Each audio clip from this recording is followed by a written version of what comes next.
수원지검의 야비한 익명 공무상 비밀 누설 끝까지 바로잡겠습니다. 여러 차례 경고와 도발에도 검찰이 공무상 비밀 누설과 피의 사실 공표라는 범죄 행위를 끊지 못하고 있습니다. 정작 조사 때는 제대로 된 증거는 제시하지 못한 채 시간 끌기로 일관하던 검찰이 언론 플레이, 여론 재판에는 열과 성을 다하는 모습입니다.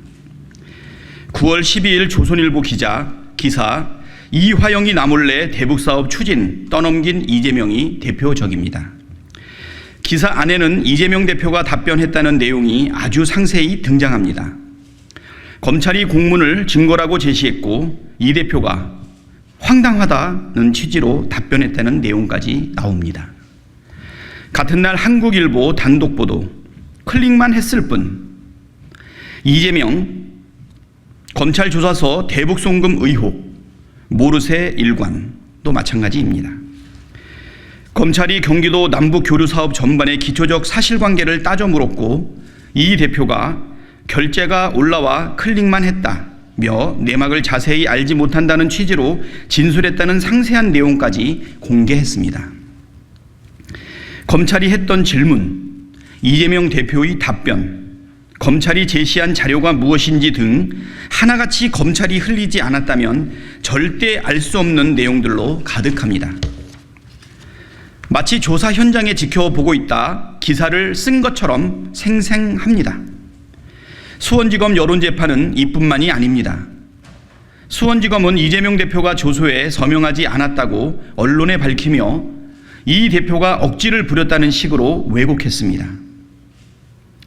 일방적인 검찰 시각의 각색되고 날조된 조소를 멋대로 제시했기에 이재명 대표가 동의하지 않은 것임에도 검찰 말대로 하지 않았다는 이유로 또 한 번 범죄자로 낙인 찍으려 한 것입니다. 수원지검이 회유와 강압을 통한 진술조사에 단단히 중독된 모양입니다. 야당 대표를 상대로도 까라면 까라는 식의 태도로 일관하고 있으니 말입니다.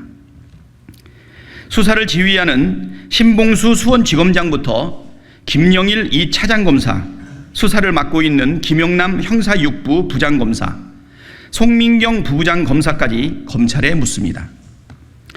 그 수많은 인력으로 이재명 대표 본인과 주변을 먼지 털듯 털어놓고 소환조사까지 벌였음에도 혐의를 밝히지 못하자 이번에는 익명으로 기사 뒤에 숨어서 공무상 비밀을 누설하며 여론재판에 나선 것입니까? 이쯤 되면 수사는 부업이고 본업이 공무상 비밀 누설 아닙니까? 우리 형법 제127조는 공무원 또는 공무원이었던 자가 법령에 의한 직무상 비밀을 누설한 때는 2년 이하의 징역이나 금고 또는 5년 이하의 자격정지에 처한다고 규정하고 있습니다. 우리 형법에서 공무상 비밀 누설을 금지하는 이유는 명백합니다. 입증되지 않은 혐의 사실을 언론에 유출해 수사 당사자들을 낙인 찍고 망신주기 하는 것은 무죄 추정의 원칙에 위배될 뿐더러 재판에 부당한 영향을 미치는 반헌법적 범죄 행위이기 때문입니다. 이에 검찰 독재 정치탄압대책위원회는 조선일보와 한국일보에 공무상 비밀을 누설한 수원지검 소속 검사들을 고발 조치할 것임을 밝힙니다. 앞으로도 언론 보도 뒤에 숨어 여론재판에만 몰두하는 검찰의 범죄 행각에 예외 없이 엄정한 책임을 묻겠습니다. 2023년 9월 12일 더불어민주당 검찰 독재 정치탄압대책위원회